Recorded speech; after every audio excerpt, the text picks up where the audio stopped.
And more breaking news this morning, this time closer to home in St. Paul. A duplex heavily damaged after flames broke out early this morning. Within the last hour, crews were still putting out hotspots at this home. This is on West Holly Avenue in the Summit University neighborhood. You could see some of the major damage to the front porch, that second story, windows destroyed. The structure turned from beige to black. The deputy chief says one person was able to get out on their own, but firefighters had to rescue another person and a dog from the upper level.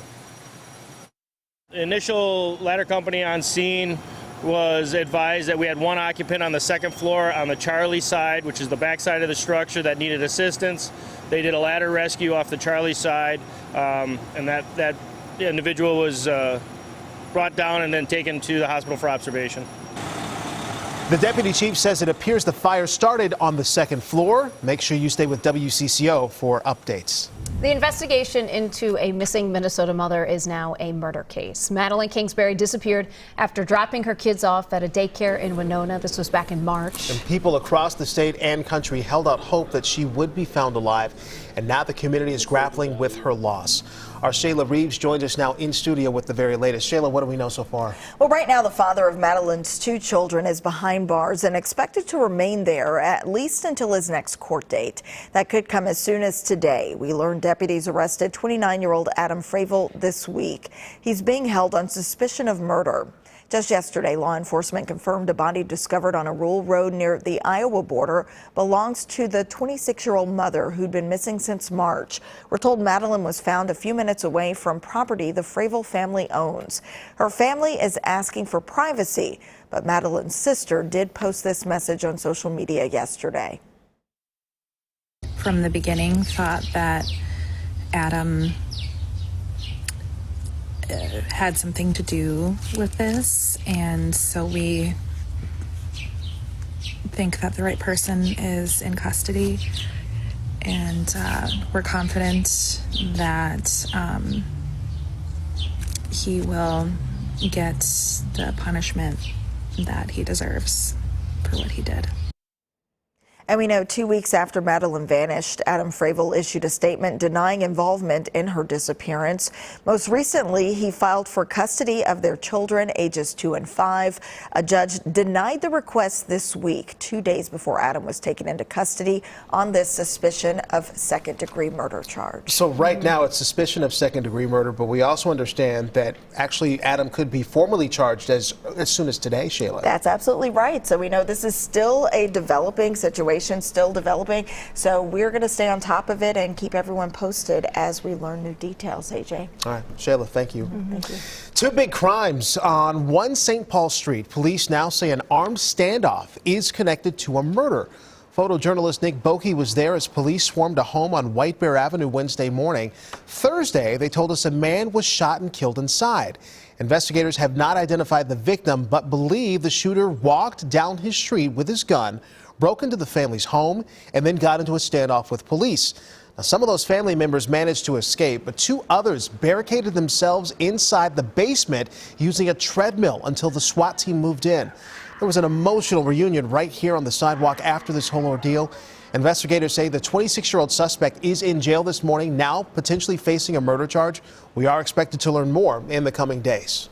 Prosecutors have charged a second teenager in connection to the murder of a beloved St. Paul father and hockey coach. 18-year-old Tom Mala was in court Thursday, where a judge set his bail at $2 million. Charges say that Mala broke into Michael Brazel's car last month.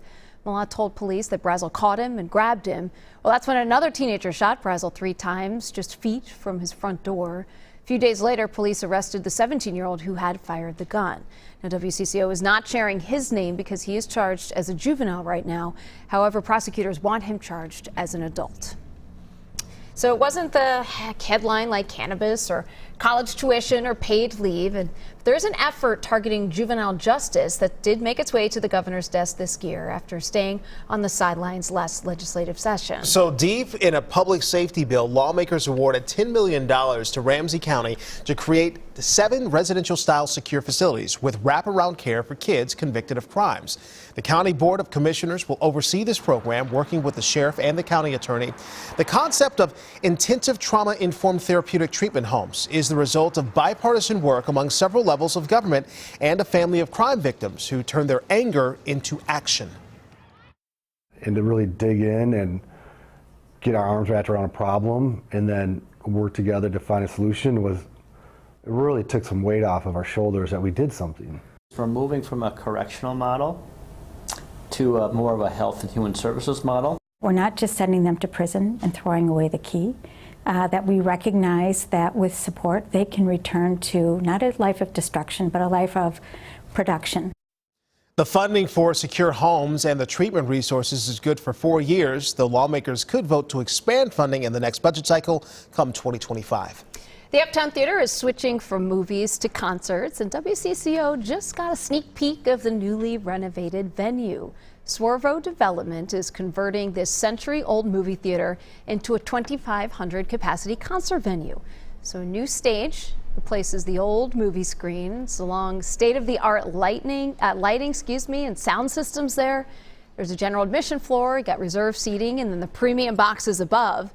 They did knock down a wall to make room for several new bars, meaning more space to gather and eat and drink.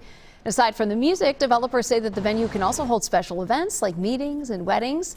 Officially opens up Saturday with the Uptown Theater kickoff party featuring Yam House. Developers say that new letters are being made to restore that historic Uptown sign, so most people know, new visitors know they're in Uptown, that soared atop the building. You mentioned before you've actually had a chance to check out some I did, as it was under construction, and it really is something incredible. If you had been to the Uptown movie theater and you go into this venue, it looks totally different. It's very cool. You're going to love it when you go down there. Can't wait to check it out. Yeah. Well, we do know that smoke, unfortunately, it is still rising this morning as wildfires in Canada continue to burn at a record start to the fire season.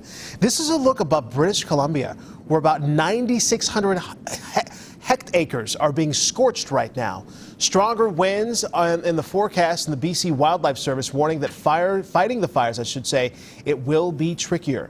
Let's head up higher to see just how big this is. Take a look at this video. This is from the International Space Station, showing all that smoke spilling south and across the United States, a perspective we don't typically see. All that smoke made up of tiny particles, and that forced Washington, D.C. to take outdoor dining off the menu, also to bring the school recess inside. Health experts say that these particles can get deep into your lungs and make conditions like asthma a whole lot worse. Let's cut back home here. Let's take a live look outside. Look at that sunrise coming up over Duluth. What pretty clouds out there. We've just seen cotton candy skies all morning long. You can see, though, how much clearer our air is compared to what they are seeing in the Northeast. We know it's not haze-free entirely, but it's so much better than where it is. You know, so far this summer, we have dealt with the worst air quality since tracking began. Here in the state of Minnesota. So according to the Minnesota Pollution Control Agency, 12 alerts have already been issued this year. Last time the state came that close to that number, that was back in 2005 when 19 alerts were issued for the entire year. Now, on top of the wildfires in Canada, forecasters say worsening drought conditions mean a higher chance of smoke this summer. So we just wanted to warn you now to make sure that you are in fact prepared. Now let's go